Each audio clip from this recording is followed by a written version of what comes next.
সাদা রঙের জবা ফুল দেখতে খুবই সুন্দর।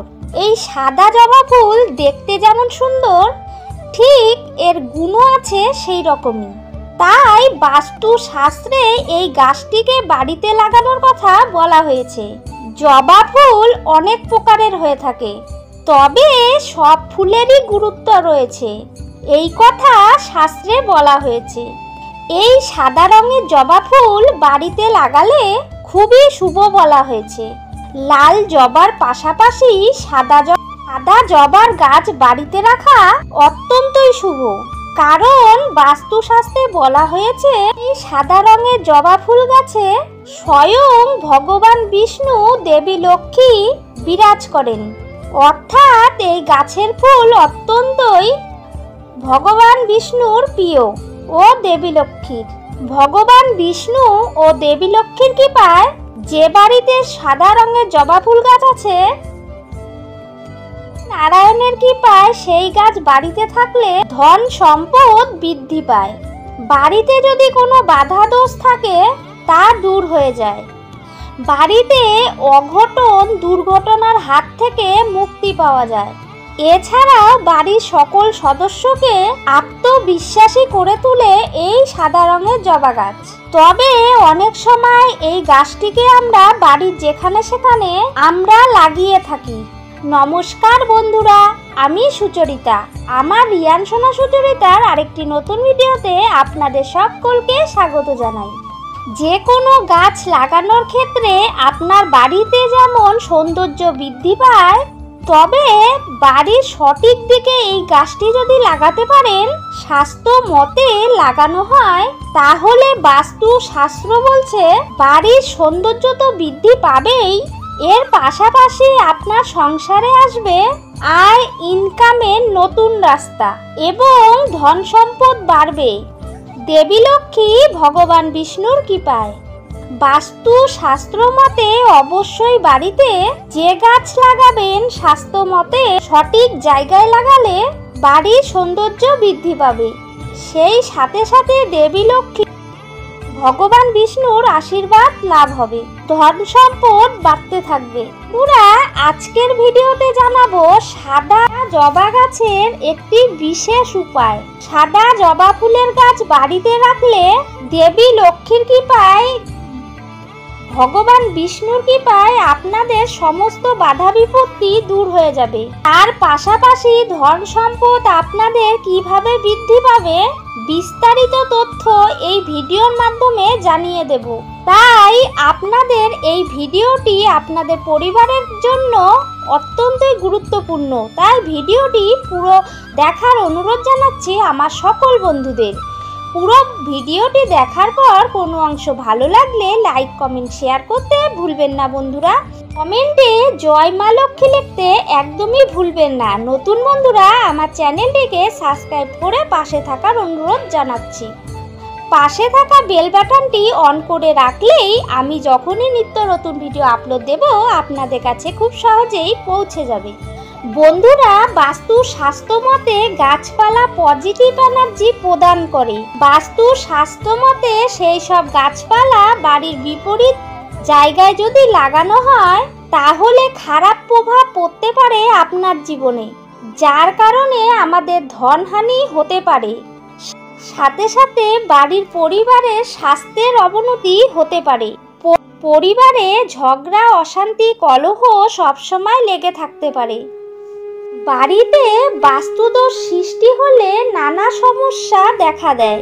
এমন কিছু গাছ রয়েছে বাড়ির সঠিক দিকে সঠিক জায়গায় লাগালে বাস্তু শাস্ত্র বলছে অনায়াসে সেই বাড়ির বাস্তুদোষ দূর হয়।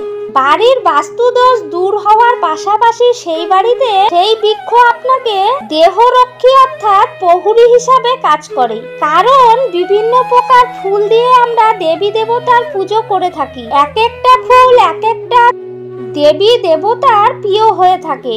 তাই এই সাদা রঙের জবা ফুল ভগবান বিষ্ণুর খুবই প্রিয়, পাশাপাশি দেবী লক্ষ্মীরও খুব প্রিয় এই সাদা রঙের জবা ফুল।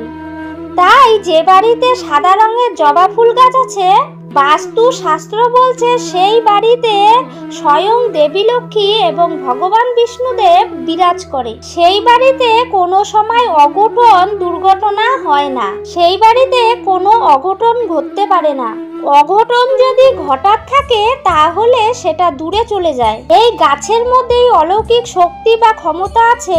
আপনি যদি আধ্যাত্মিক দৃষ্টিভঙ্গি দিয়ে দেখে সঠিকভাবে সঠিক জায়গায় রাখতে পারেন, সেই গাছের বিশেষ উপায় যদি আপনি করতে পারেন, তাহলে দেবী লক্ষ্মী এবং ভগবান বিষ্ণু অত্যন্তই প্রসন্ন হবেন। আয় উন্নতি আপনার চোখে পড়ার মতো হবে। বাস্তু শাস্ত্র স্বাস্থ্য মতে আপনার বাড়িতে যদি সাদা রঙের জবা ফুল গাছ থাকে, প্রতি শুক্রবার দিন দেবী লক্ষ্মী দেবীর চরণে সাদা ফুল অর্পণ করবেন। সাদা ফুল অর্পণ করার পরে একটি ফুল বাড়ির যেখানে আপনি দরকারি জিনিসপত্র বা যেখানে টাকা পয়সা রাখেন সেখানে একটি ফুল রেখে দেবেন। পাশাপাশি সাদা রঙের জবা ফুল দিয়ে ভগবান বিষ্ণুর চরণে অর্পণ করবেন এবং এই গাছটি যেখানে রাখবেন সেখানে অবশ্যই এই গাছের প্রতি নজর এবং এই গাছের প্রতি যত্নশীল হতে হবে।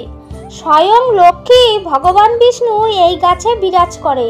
সাদা রঙের ফুল ভগবান বিষ্ণুর অত্যন্তই প্রিয় একটি ফুল, তাই এই গাছে ভগবান বিষ্ণু বিরাজ করে। যেহেতু লক্ষ্মী ছাড়া নারায়ণ ভগবান বিষ্ণু থাকতে পারে না, তেমনি ভগবান বিষ্ণুকে ছাড়া লক্ষ্মী দেবী থাকেন না। যেখানেই নারায়ণ থাকে সেখানেই লক্ষ্মী দেবীর বাস হয়, আর যেখানে লক্ষ্মী দেবী থাকে সেখানেই নারায়ণের বাস হয়। তাই এই ফুল দেবী লক্ষ্মী এবং ভগবান বিষ্ণুকেও অর্পণ করবেন। বাস্তু শাস্ত্রে বলা হয়েছে সাদা জবা ফুল গাছ যেখানে রাখবেন সেখানে যেন পর্যাপ্ত সূর্যের আলো পায়, গাছের গোড়া যেন পরিষ্কার পরিচ্ছন্ন থাকে এবং গাছের পরিচর্যা সঠিকভাবে করতে হবে। সাদা রঙের জবা ফুল গাছ বাড়ির উত্তর এবং পূর্ব দিকে বা ঈশান কোণে আপনি এই গাছটিকে লাগাতে পারেন, কারণ এই দিকগুলি হলো দেবী দেবতাদের দিক। এই গাছ যেই বাড়িতে থাকে সেই বাড়িতে পিতা পুত্রের সম্পর্ক খুব ভালো হয়। স্বামী স্ত্রীর মধ্যে মধুর সম্পর্ক গড়ে ওঠে। স্বামী স্ত্রীর মধ্যে যদি মনোমালিন্য থাকে তা কেটে যায়। স্বামী স্ত্রীর মনোমালিন্য যদি আপনি ভাঙাতে চান তাহলে অবশ্যই এই সাদা জবা ফুল গাছ আপনি বাড়িতে লাগান। তার সাথে সাথে লাল জবা ফুল গাছও লাগাতে পারেন। এই জবা ফুল গাছ যাদের বাড়িতে থাকে তাদের প্রত্যেকের সাথে আত্মবিশ্বাসী গড়ে তোলে।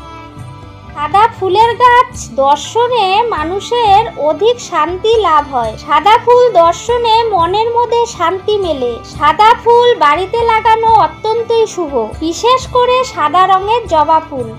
যেখানে গাছটি লাগাবেন সেখানে প্রথমত অবশ্যই একটি 1 টাকার কয়েন আর গোটা সুপুরি দিয়ে সেই গাছকে পুঁতবেন। সেই গাছের মধ্যে গঙ্গা জল ছিটিয়ে দেবেন আর প্রতিনিয়ত গাছের যত্ন করবেন। এই ফুল ভগবান বিষ্ণু এবং দেবী লক্ষ্মীর চরণে অর্পণ করবেন। ভগবান বিষ্ণু এবং লক্ষ্মীর কৃপায় আপনার সংসারে আয় বৃদ্ধি ঘটবে, ধন সম্পদ বেড়ে যাবে। প্রত্যেকটি গাছের একটি করে গুণ ক্ষমতা আলাদা আলাদা থাকে। আমরা সেই গাছের যদি আধ্যাত্মিক দৃষ্টিভঙ্গিতে সেই গাছের যদি ব্যবহার করতে পারি তাহলে আমরা অবশ্যই সঠিক ফল পেতে পারি। ভগবান বলেছেন আমি সকলের মধ্যে বিরাজ করি। সনাতন ধর্মী এমন কিছু গাছপালা রয়েছে যাদের দেবী দেবতা রূপে মেনে থাকি। আমরা জবা ফুল দিয়ে বিভিন্ন দেবী দেবতার পুজো করে থাকি। এক একটা ফুল এক একটা দেবী দেবতার প্রিয় হয়ে থাকে। তাই জবা ফুল অত্যন্তই দেবী লক্ষ্মী এবং ভগবান বিষ্ণুর প্রিয়। অবশ্যই আপনারা এই গাছটিকে বাড়িতে লাগান, দেখবেন খুব ভালো ফল পাবেন। এই গাছটি লাগালে ধন সম্পদ বৃদ্ধি পাবে, আয় উন্নতির রাস্তা খুলে যাবে। ভিডিওটি আমার এই পর্যন্তই বন্ধুরা। ভিডিওটি কোনো অংশ উপকারে এসে থাকে বা কোনো অংশ ভালো লাগে তো আমার চ্যানেলটিকে সাবস্ক্রাইব করে পাশে থাকবেন। লাইক কমেন্ট শেয়ার করতে ভুলবেন না। কমেন্ট বক্সে জয় মা লক্ষ্মী দেবীর জয় লিখতেও ভুলবেন না। এতক্ষণ জুড়ে আমার ভিডিওটি দেখার জন্য আমার সকল বন্ধুদের অসংখ্য ভালোবাসা এবং ধন্যবাদ জানিয়ে আজকের ভিডিওটি আমি শেষ করছি। সবাই ভালো থাকবেন, সুস্থ থাকবেন।